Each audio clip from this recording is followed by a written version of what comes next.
Hey everybody, I'm Brandon with Fold Up Games, and you're watching ADHD Game Dev. It's so awesome to have you here today. I want to talk about Little Kitty Big City and what I would do on a redesign of this game, which I think would be for the better. If you enjoyed games like the Untitled Goose Game or A Short Hike, I think this is right up your alley. A lovely, enjoyable, cute little game. And I'm so pleased that the shorter games are making such headway and that we can have games that focus on art and experience, and I just love it. I'm there for it. So my big issue here with this game, it's a couple of things, but primarily is that I got to the end of the game with a large chunk of the map unexplored and my quest log largely undone, and I found myself kind of on a path and thought, wait a minute, what the heck? Wait a minute, this is weird. I'm on a path now, and it was so open, and now I'm on a path, and I realized, oh my gosh, this is the end of the game. And there I was, end of game, completely surprised by it. Unlike with games like A Short Hike, you've gone through experiencing all these different things, and you get to your destination. You know you've got all the parts that you needed, all the things that you needed, all the collectibles you needed to be able to do that. Little Kitty doesn't do that. You might just stumble into it like I did.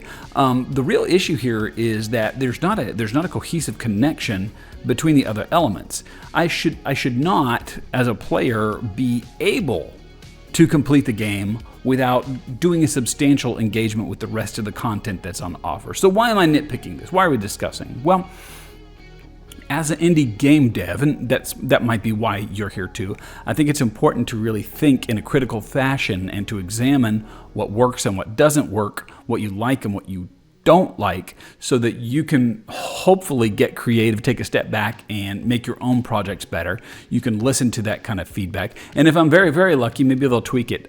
So my proposal here would be to use these systems that are already in place without making a major overhaul. That's the real trick to your creative thinking is, okay, how can I make my game better? How can I improve something that's not working? How can I identify something that's not working and then fix it without completely upending the whole thing or throwing the kitty out with the bathwater?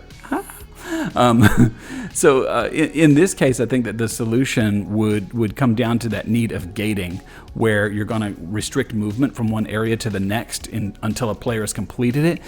In this game, you get most of the area unlocked pretty easily just by traversing and exploring. But at the same time, the quests aren't tied into it, and the other item that I think is the linchpin, the secret here, is that the cute little hats that you can collect as a decorative wearable item are not connected.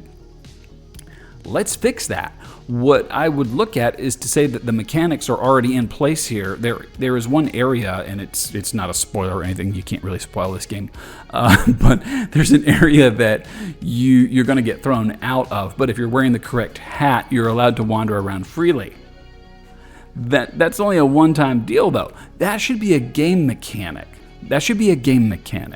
What I would do is to say, if you go into a grocery store and you have to go in there for some questing, that the shopkeeper would just key in on you, blow a whistle, and freeze and get thrown out. That you really cannot explore around freely until you do what's needed. And in this case, let's say you'd have a corncob hat. So you go in and the shopkeeper looks at you. Maybe they're even shown to be nearsighted and go, "Oh, what's that corn doing?" And maybe they pick you up and carry you, or maybe they just ignore you. Keep it simple for the devs. If you're wearing that hat, you don't get thrown out.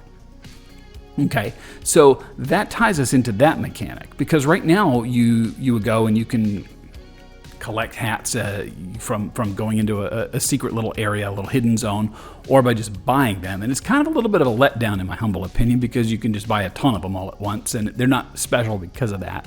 They're cute, they're nice to have, but not necessary. Well, if you're going to have so many hats, what if I had 8 of them, but I only needed 1 of them, and I don't know which one, so I don't know where it is or where to get it? This makes me engage with that mechanic and wear all the different hats and try them on and find out what happens. So that ties that into the gating. The other thing that I would suggest might be part of it is to tie that into the quest system. Because I was able to traverse the entire map and complete the only quests that it turns out were really necessary. Didn't realize that. I left so much out there undone. So I would tie that into, say, maybe a hat that you need or an item that you need to progress further is kept by a quest giver. You just don't know which ones. Okay, for example, there's one area you have to give a dog a bone for him to stop barking and let you pass. Well, what if a bone is held by a quest giver and you have to complete the quest to get that?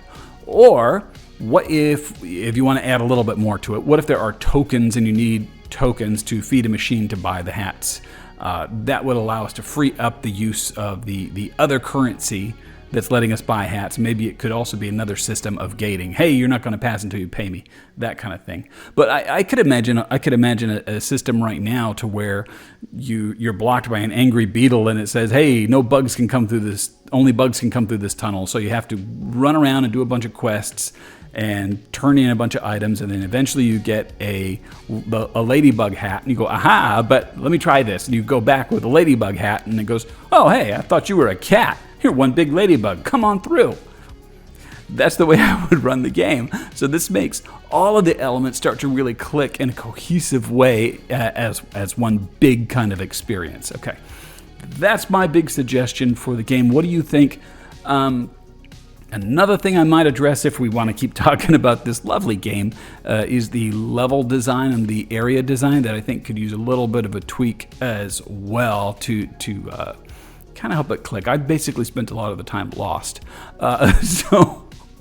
But anyway, this is not too bash on this adorable game. It's just to suggest a little tweak that I think would have had me engaging with the game a bit longer, and it would have had me engaging with all of the systems that were set in place instead of accidentally skipping most of them.